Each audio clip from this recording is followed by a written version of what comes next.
Yo, what's up guys? Blast back with some more Clash Royale content, and today we're doing something special. We're hitting back to basics. So as you can see, I just hit level 7. I've been meaning to film this video for so long, but it's basically how to beat every single arena level. The tips, the basics, and kind of troop behavior, how you have to win. So what I did is I made a new account. I pushed all the way up when I was level 6, right there to 2,300 cups.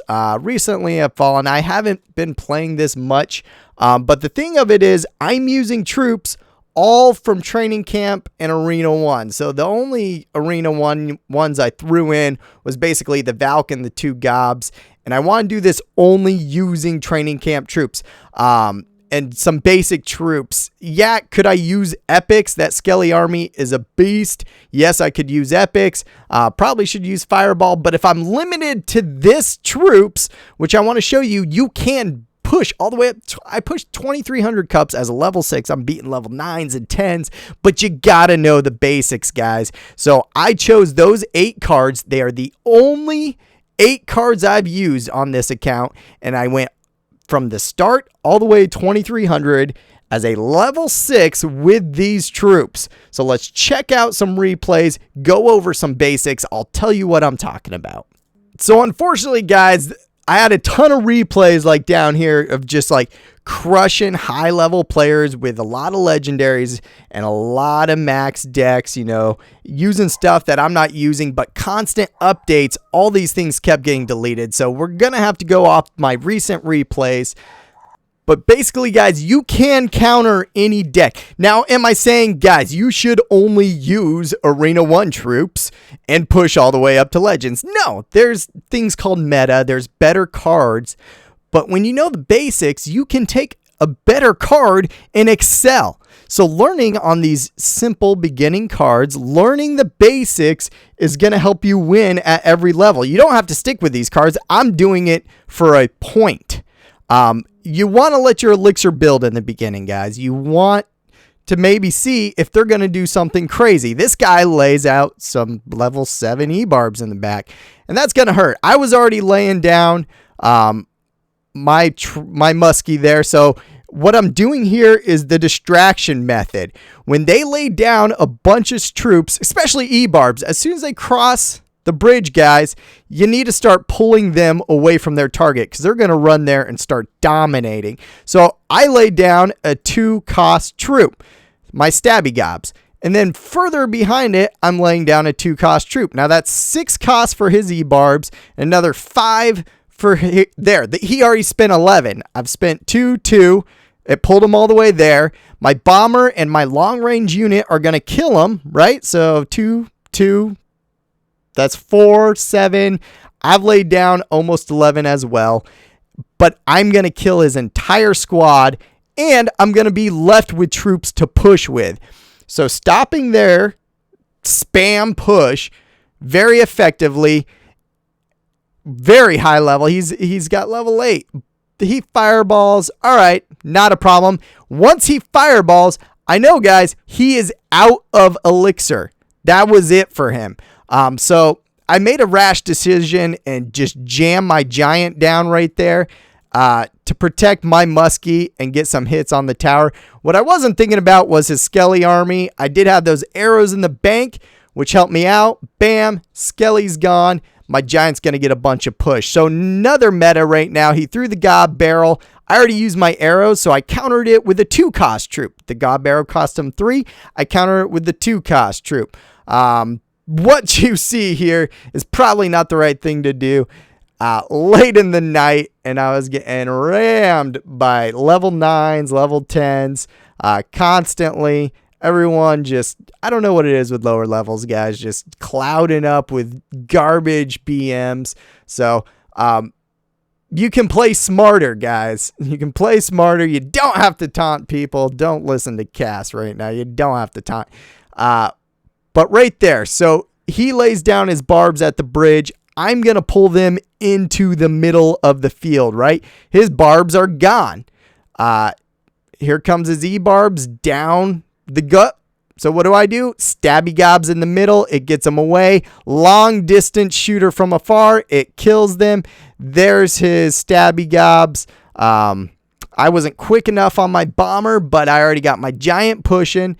I got my bomber behind it. So if he lays down the Skelly army, it's going to be a bad day for him. I predicted the Skelly with those arrows. It didn't happen, but I'm going to take the tower anyways. Like I said, it was a pretty long night for me. Your Valk splash damage is going to eat up those Skellies. So now we're just having fun going back and forth with little faces. Now I got a full push going. Those stabby barbs are going to push in my Valk, which is going to take down his barbs. And now I got another push. I still got my muskie sitting there. I dropped that giant in the middle, which the giant in the middle is a good move. It's a really good move. Reason being is it's going to focus in these towers, take the pressure off anything I put here. But the game was already over. That's a 3 crown summed up. You know, you just have to play smarter, pull the troops, and know how troops behave. Once you learn how troops behave, it makes it much worth it for you. So we're talking about how troops behave. We're going back to training camp, guys. We're talking about the basics. You know, if they lay a troop down here that does melee damage, put something long range. Put a spear gobs, put a muskie, so it can start shooting them as they're running at it. You know, and then you can block them with something else later. If they lay something that shoots down at the bridge, archers, muskie, you don't want to lay down a melee slow troop like a knight way back here, so it slowly walks up and gets shot the whole time. These are common mistakes I see that cost you troops, and it costs you elixir. You want to gain the elixir advantage. You can do that. This is what I'm saying. Every game down here, someone starts with an automatic BM, just bad mouth, thinking their taunt is going to push me over the edge, or they got a better idea of how to play. It's not true. We're going to start taking these guys out automatically. So we both put down, these are tanks. These are slow walking tanks. His kills anything in front of it. I wanted to stick down my spear gobs. I knew that the Wiz would one-shot him, so I had to put a Valk in front of the Wiz and then use my bomber to kill the barrel. Not a problem. I still got a push going on with my giant too, and I threw down a muskie and some spear gobs behind him because he threw that lumberjack right up in his face, and I'm going to get good damage. The spear gobs have the lower range than my muskie, so they ran out in front of him. And towers are always going to want to shoot what's in front. That's why learning these cards, learning combos like that, how they behave to get them to work is golden. My favorite combo at these lower levels is the giant with the bomber and the muskie. It's a 3-card combo that pretty much can stop anything. The bomber behind the giant is going to stop any ground troop spam, or do a lot of splash damage, and the muskie is going to shoot anything out of air, plus is powerful. So after his push, he still had a muskie. I threw my knight, as you could see, directly on the bridge in front of the muskie as it's crossing into my tower lane. So my knight is chopping super fast at the muskie, and the tower is shooting it. If I had laid my knight back here, and the muskie would just sat there and shot my knight the whole time, and I wouldn't have this double push going. This lane is pushing, and now my knight killed it and is creating his own push. So I put a splash bomber behind him to clean up in case anything. He throws down a bunch of spam in front of it, and they're going to get to the tower and do a lot of damage. Turning those defensive moves into a separate push is key. That's how you win the game. So now I knew he is coming with that Wiz, a lot of splash damage. I pretty much had to sacrifice my gobs because I didn't want that lumberjack running directly into my tower. I had to do it. Now here's what I was talking about. I put the giant right in the middle as my muskie's crossing the bridge, and then I put gobs behind my giant to push him faster. It let my muskie that was pushing up the lane start shooting down the tower. And once again, that's a 3-star. You can see I'm being nice again. I give him the congratulatory good game. Good game. I don't promote BMing, so don't do it. Let's check out some more. So you're going to run into all sorts of types of decks down here. Right here's a level 9 player. He's got an odd deck. Not going to lie, he's throwing in, I didn't even know till the end of the game, but he threw in Clone into his deck. I didn't really see it till late in the game because we were really whooping up on him. But you got to remember, separate lane pushes. Don't keep beating your head against the wall. If they're sending troops down one lane and you're sitting on elixir, don't just keep pushing into their troops and dying over and over. Sometimes you got to switch lanes and separate their combos, their troops. Don't let them start cycling the way they want to cycle. Get them out of their cycle. My cycle on this deck, as you've seen, is usually the giant, the muskie, and the bomber behind them. Now, if I have to use those cards for defense or flip them in to stop a push real quick, my combo is out of order. And I find other ways to combo, like using the knight as my tank, but it's hard. It doesn't work as well. I don't have as much of a tank out of the knight as I do the giant. So getting someone out of their normal combo can be key. Now, I'm kind of out of my combo. He throws in these.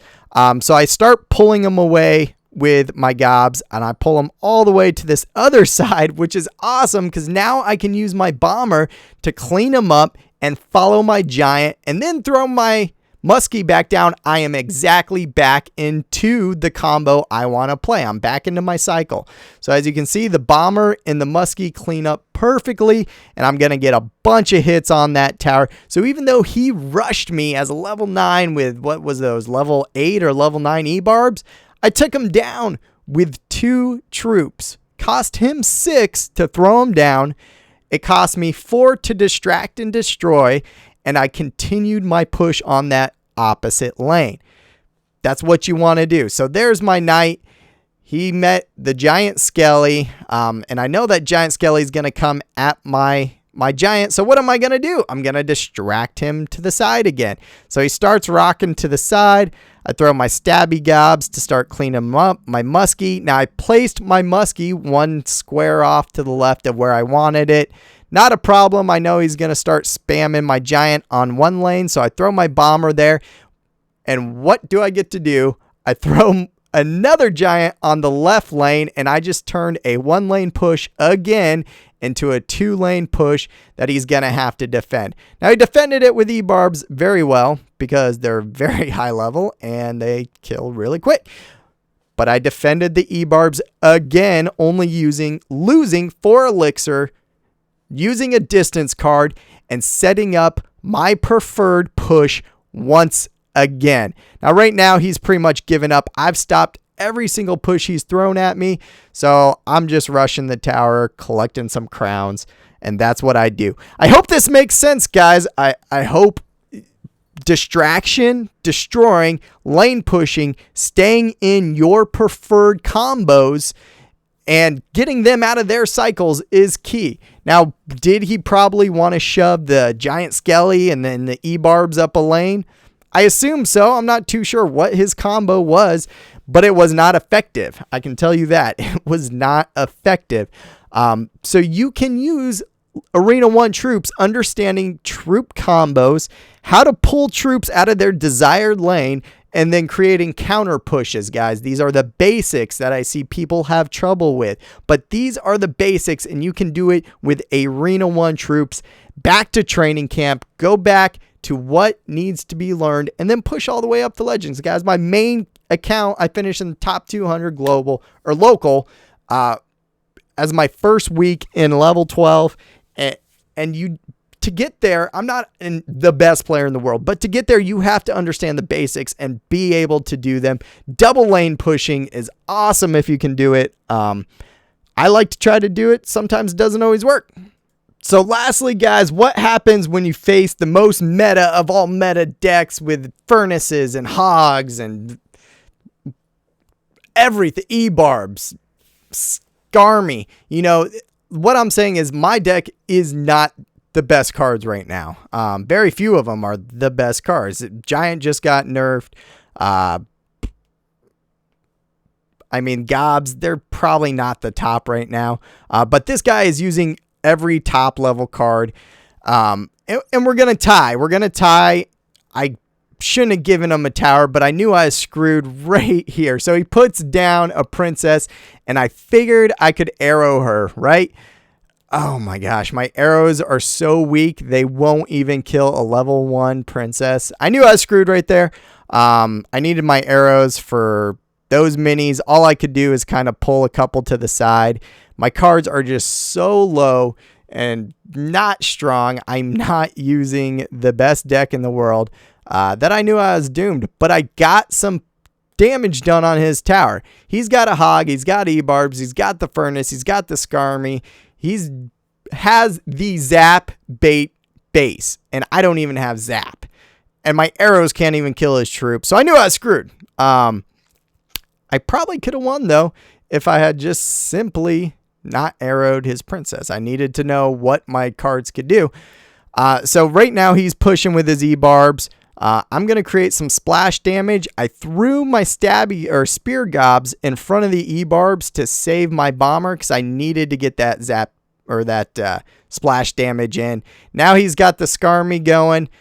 That was a waste of an arrow, and I realized as soon as I threw them out there, my troops were going to die, and I shouldn't have wasted 3 elixir there because he's still got his minion horde somewhere. So I had to decide what to do here. I put my knight out to kill the princess so I could kill the hog with my stab gobs, and they just couldn't get the job done. Now he's going to clog up that lane. I'm letting elixir build, thinking, boy, I wonder if I could at least tie this. So here's a combo I like to do. If they're coming at you with skarmy all the time, put your Valk in front of your giant and then put the bomber behind the giant. Right here, I unleashed my arrows. I didn't know if they would kill that horde, and they did. I was happy about that. I see that he threw down basically his whole gauntlet to stop my push. So I know now I need to basically get that tower down. I'm thinking about it. So again, I'm going to throw my Valk in front of my giant and then throw back. I thought I was putting my muskie further back to kind of shoot whatever Valk was coming ahead. And that was the key right there, boys. I don't know if you saw it. So I learned that my arrows couldn't kill the princess, but what they could kill was the minion horde. So what do we know? You need to learn that there's 8 cards in a deck and they will cycle perfectly. So he threw down his furnace. He already used his E-barbs on his last push.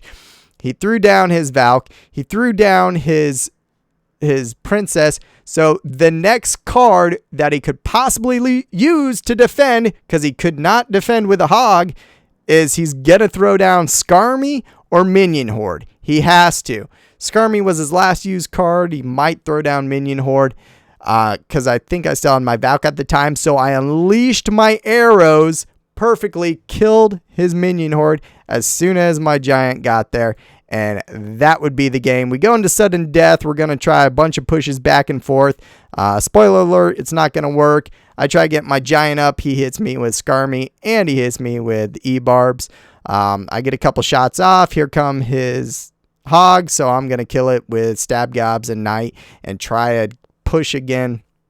It doesn't work out. It was tied. But once you figure out the cards they're using, the order they're using them, you can kind of predict what's coming next. You know their cycle. So figuring out their cycle in the beginning and then using that to your advantage is a very good thing to do. Because I knew something was coming. Had to be skarmy, had to be minion horde. So I instantly launched my arrows and killed it as soon as it came out. Clutch play of the game. Only ended up in a tie. But I was going against the most meta deck right now. So I hope you guys like it. Hope it explains a lot. Press like and subscribe. Make sure you follow me on Twitter at @CastandBlast_COC. And that is how to beat the game with Arena 1 troops. You can literally use that strategy at every level and just continue on up. Should you switch out cards? Probably. These aren't the best cards in the world, but I'm using them well. So using any better card the same way as I'm using these is going to help you win. That's all for today, guys. Catch you next time.